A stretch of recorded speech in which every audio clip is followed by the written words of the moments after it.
Listen, Hugs, I came down here to get in a couple of weeks of science in the sun.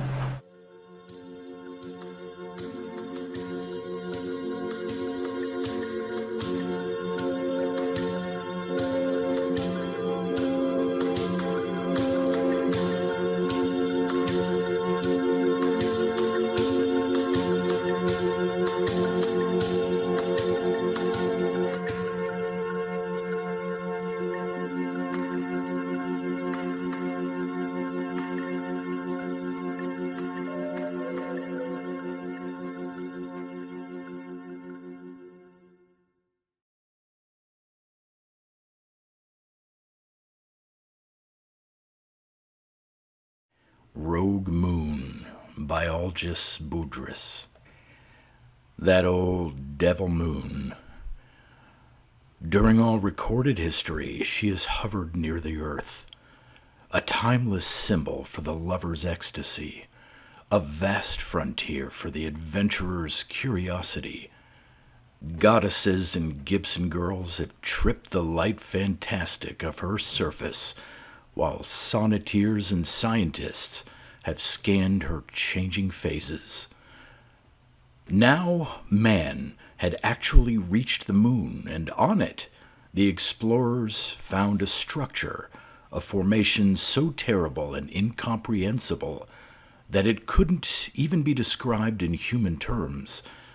It was a thing that devoured man, that killed them again and again in torturous, unfathomable ways. Earthbound were the only two men who could probe the thing. Al Barker, a suicidal maniac whose loving mistress was death, and Dr. Edward Hawkes, a scientific murderer whose greatest mission was rebirth.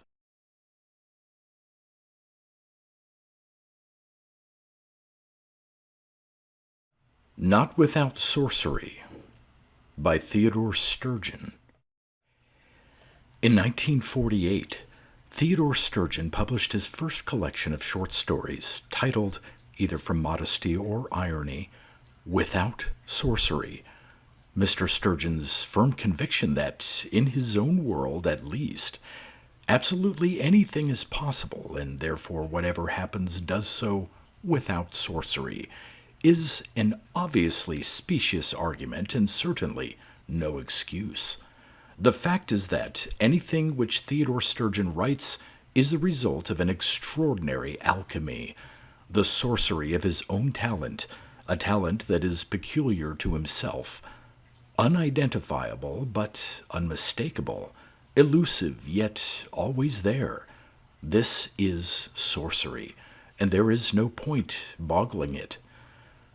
Having thus stamped each story with a familiar, as clear as a trademark, it was inevitable that some would be selected by intelligent editors for inclusion in anthologies, and these are readily available elsewhere. Many, however, have remained unpublished in book form since their appearance in Without Sorcery. So here they are, the rare, the wonderful, the delightful stories of Theodore Sturgeon, written, we insist, not without sorcery. Eye in the Sky by Philip K. Dick. Theodore Sturgeon says, "Here is a heady jest, the first book since Frederick Brown's What Mad Universe, in which, within the plot's legitimate framework, anything, but anything, can happen. This glorious jape is, briefly, the story of an accident to a Bevatron, in which 8 people, in falling a considerable distance, pass through the highly energized beam. They recover and return home, sharing the feeling that something is vaguely amiss. But when an irreverence gets you a mysterious nip in the leg, and a lie brings a plague of locusts, the feeling gets less vague. From there it takes off madly in wild hyperbolic sweeps of unabashed imagination. 2 guys ride to heaven on an umbrella, and there's a house which eats people. Characters are killed and restored for the next go-round to try it over. The Earth comes to an end more than once. It's worth 11 times the price and all your reading time. I like it. The Atom Curtain by Nick Body Williams. He broke the barrier to a continent in exile. For 270 years, America had been totally cut off from the rest of the world by an impenetrable wall of raging atomic fury. To the frightened countries of the Old World, what had once been the greatest of all powers was now the most fearful of all mysteries. No man ached to know what lay behind that frightful barrier more than Emmett O'Hara, restless air sentinel of the International Patrol, whose American ancestors had been stranded in Britain the day the Atom Curtain was raised.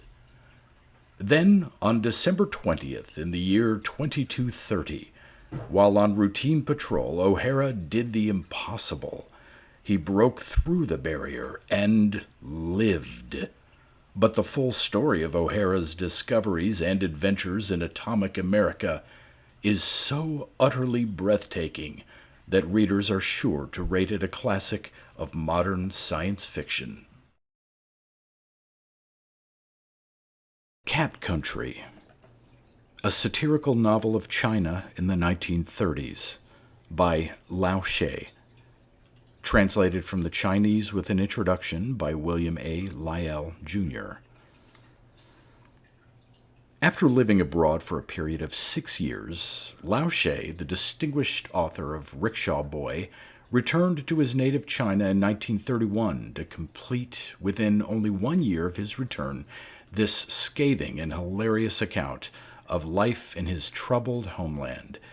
Made available for the first time in an English translation of the unabridged original, Lao She's devastating satire is directed alternately against the collectivist philosophy of the populace of the fictional Cat Country and the declining social institutions of a culture in which the last vestige of personal integrity has been sacrificed to a principle of muddling through. The protagonist of the novel is a visitor to Mars who is subjected to a series of rude shocks when he witnesses the decadence of the mores of the Martian Cat Country in comparison with those of his own highly civilized nation, finally made painfully aware of the precarious nature of the social balance in a nation almost deliberately inviting chaos. The foreigner seeks to discover aspects of Cat Country life that hold some hope of reform and that merit being saved, but encounters with the representatives of movements devoted to political, educational, and cultural regeneration convert the observer from another world to the easy cynicism propounded by the astute Catman, who is his mentor and guide.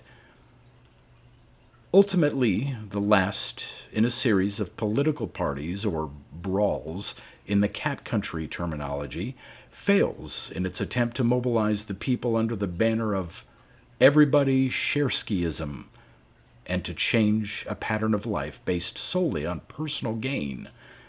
Guarded only by soldiers who outdo one another in their zeal to surrender, Cat Country falls prey to invaders, leaving the surviving citizens to fight among themselves, and the disillusioned visitor from Earth as the sole witness to the final carnage.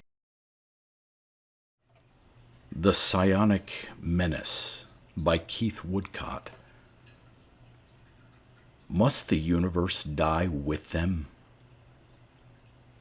The Starfolk, arrogant masters of vast stretches of the cosmos beyond the Earth's sphere of influence, were determined to complete the extermination of the mind-reading mutants on Renier's planet. But to the mutants themselves, the terror of the Starfolk was nothing compared to the greater dread that gripped their spirits, the obsession that the universe itself was doomed.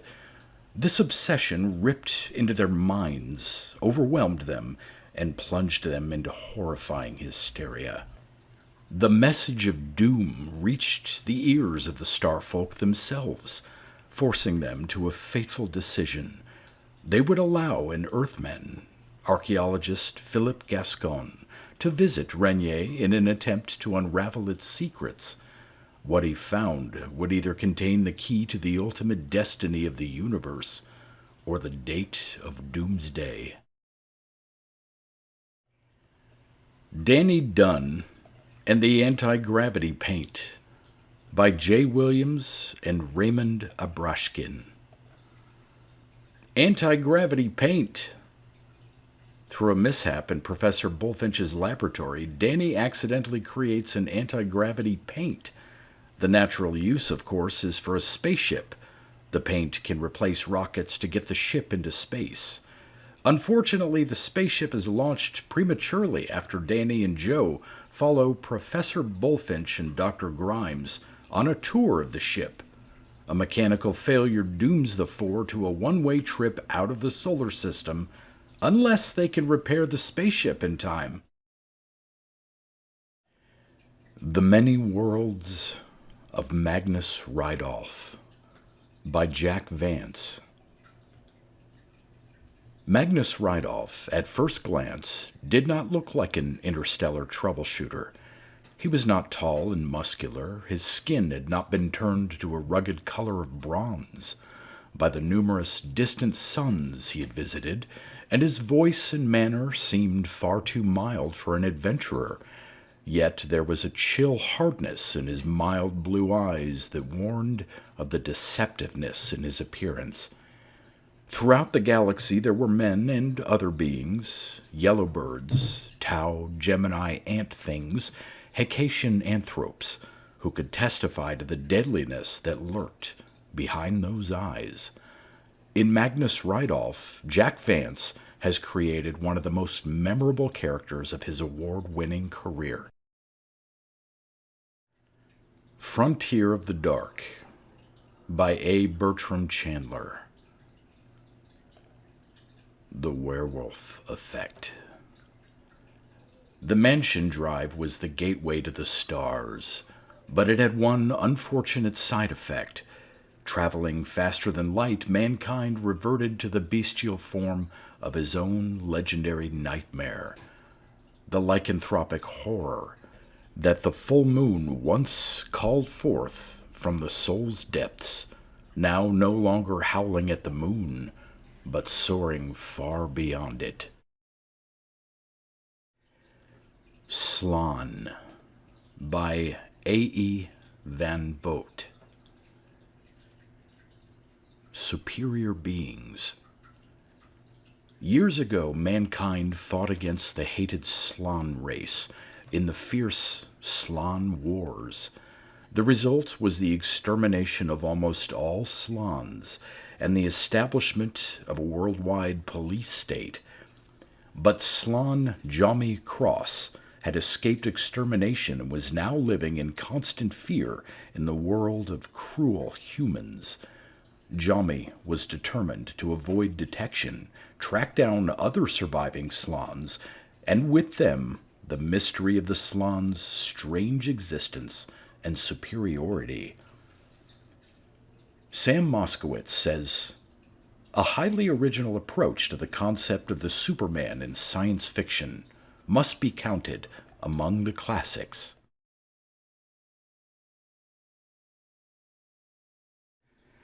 The Metal Monster by A. Merritt. Was she witch woman or just the Metal Emperor's slave girl? Hidden in the heart of unknown Asia, a fantastic world of living metal waited. Monsters of solid metal, pulsating with an unearthly electric life, wise with wisdom not of this world, and dreaming of the day when its harder-than-steel horde, mountains high, could roll forth, smashing and killing and flattening the world of mere humans. Holding back this monster army was the figure of a woman, Norhala, seemingly human, beautiful beyond comparison, with all the fickleness and tenderness of a young virgin, yet possessed of powers beyond science's conception. Norhala was the key to these horrors, and the 4 Americans who blundered into her domain unintentionally started a chain of events that would bring to a climax this danger to the world. A. Merritt, in The Metal Monster, has produced a classic fantasy novel equal in every way to his famous Moonpool. Raiders from the Rings by Alan E. Nourse.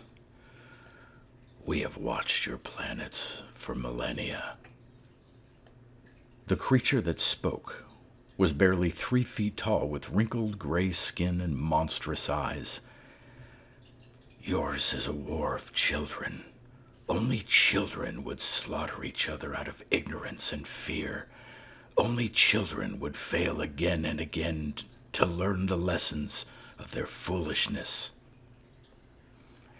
It was true. The underground people of Earth were united in terror and desperation against what they considered a frightful threat from the skies. They had sent a mighty armada into space, rushing in lethal orbit toward Mars. The Spacers, still really Earthmen themselves, were posed for the counterblow. The Great Fleet at Asteroid Central had sufficient warheads to reduce Earth to a cinder. But we also know the greatness of your spirit, the precious spark which we cannot allow you to extinguish. Now Ben Trefon understood that in the black belt of power bequeathed to him by his father rested the final hope of the human race. Extrapolasis by Alexander Malik. You have never read science fiction like this before. Here is an exciting new book by a new high-voltage talent. Here are stories of tomorrow that comment sharply on the world of today.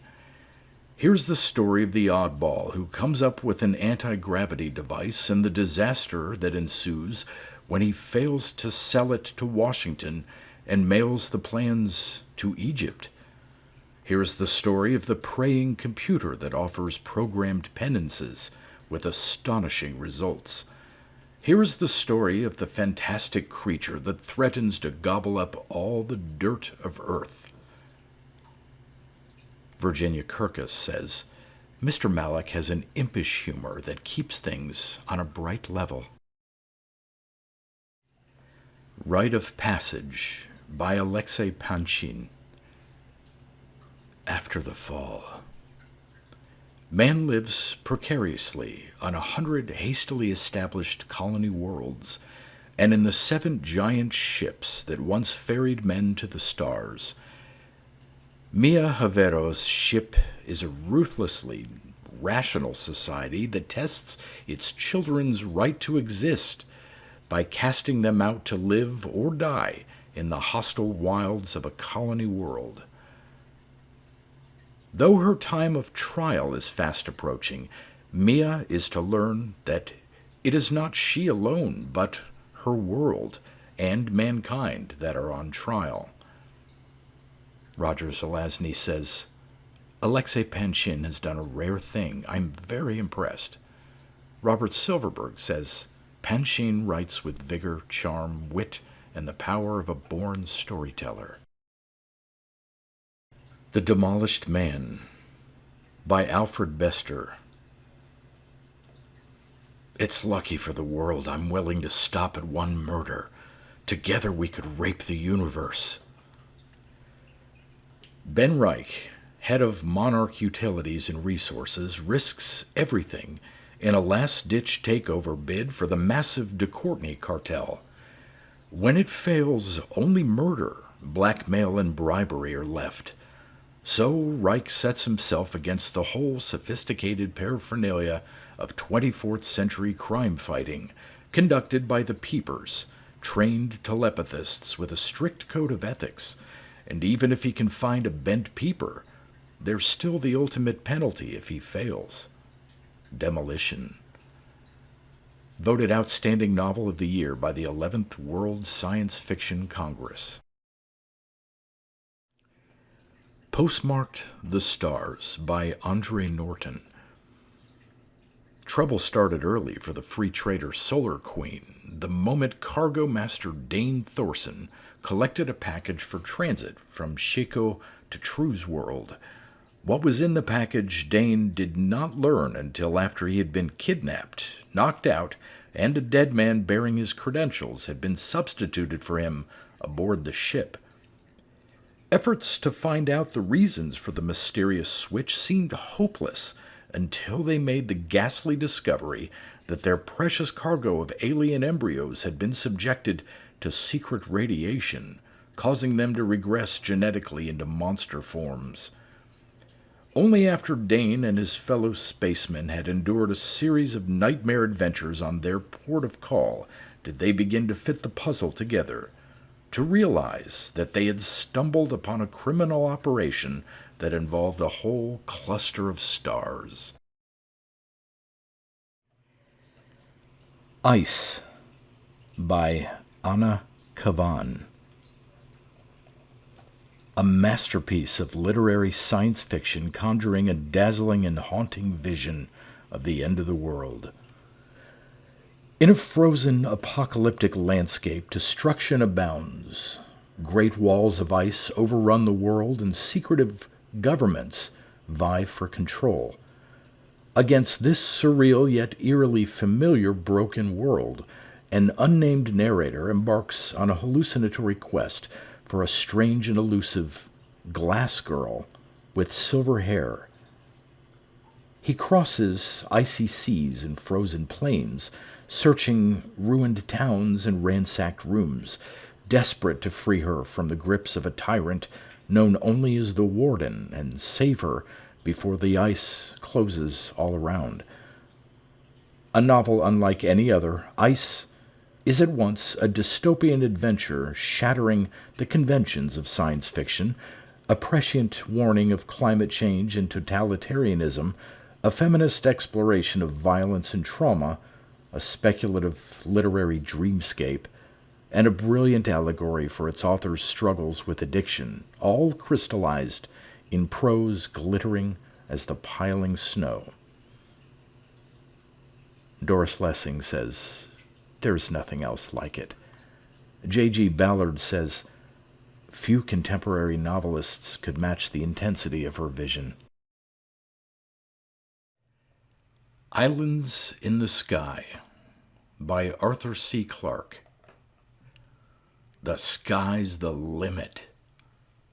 And when Roy Malcolm won the World Airways prize of a trip to any place on Earth, that's exactly what he demanded. A free ride to the inner station, which orbited around Earth within the 1,000-kilometer limit, and therefore by law was considered a part of the planet. It wasn't long before Roy won his argument and was on his way. But much more than a visit to a working space station awaited him. Roy was soon to embark on a danger-filled adventure that would take him far past the orbit of the inner station, on a journey beyond his wildest dreams. Rourke by Avram Davidson. Ron Lomar wanted only to be left alone, to get away from it all. That's why he volunteered for duty on Pia 2, the most remote, isolated world in the galaxy. His assignment was simple. The problem on Pia 2 was Red Wing, a plant used throughout the galaxy as a medical fixative. Red Wing grew only on Pia 2, and lately, less and less was being harvested. Lomar's job was to find out why and do something about it. A simple job, or so it seemed. Tan Carla Harb, the station officer, tried to warn him, but Lomar had to find out for himself about the strange inhabitants of Pia 2, the Tox, the tame ones and the wild ones, and the mysterious, legendary Rourkes that everyone feared. Infinity Hold by Barry B. Longyear. Prison Planet. Nikos Bondo is his name. 3340792 is his number. At 27, Bando's doing a stretch at the United States of Earth Penal Center in Greenville, a crowbar hotel reserved strictly for unrehabilitatable prisoners. But in this year of 2115, all unrehabilitative sentences have been commuted to exile on the hellhole world of Tartaros. Distant, isolated, blistering, Tartaros is the perfect place for the Quadrant's budget-strapped prison systems to dump hardcore cons. For Bando and the men and women marooned with him, it is the ultimate challenge. Here they will face the unknown dangers of a harsh and alien land, battle the ruthless gangs that roam its burning sands, and discover the true meaning of justice and freedom. The Philadelphia Inquirer says, for those interested in science fiction, Barry Longyear is required reading. The Dueling Machine by Ben Bova. When the Star Watch meets the Kerak dictator, only science can stop the war. The Dueling Machine, the perfect pacifier for all man's tensions. You could enter a world of your own creation, destroy your enemy or be destroyed by him, and emerge from your mental fantasy world completely unharmed.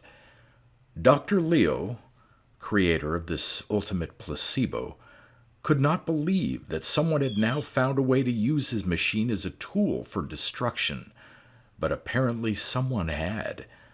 And now this someone, Dictator Kanos of Kerak, was using the dueling machine to conquer the Aquitaine cluster. Leo realized it was up to him to stop Kanos before the man began a war of conquest against the Terran Commonwealth and Star Watch. But how? Equipped only with an eccentric and bumbling Star Watch lieutenant and the dueling machine itself, was he to accomplish this? And even if Leo could discover how the dueling machine was being turned into a death machine, could he stop Kanos and his cohorts before civilization ended in an intergalactic war? Tomorrow Lies in Ambush by Bob Shaw. A baker's dozen of the best, including What Time Do You Call This? A wildly ironic story about a bank robber who shuttles to an alternate universe and runs into himself. Communication. A modest plan by a shaman spiritualist gets out of hand when the dead begin to contact him. And Isles Where Good Men Lie. A space caravan of scale-armored, bacteria-laden immigrants begins to make landings on Earth every 22 hours and is likely to do so for the next 12 centuries. And many more in which tomorrow lies in ambush. The Gamesman by Barry N. Malzberg. A staggering vision of Earth in the not-so-distant future. In a controlled and mechanical world, the only reality is fear and killing boredom. The only escape from mind-blowing monotony is the game, with predictable rules of stimulus and response. And if you pit yourself against the game's master, you may lose your last vestige of sanity, or your life. Harlan Ellison says, there are perhaps a dozen genius writers in this genre, and Barry is at least 8 of them.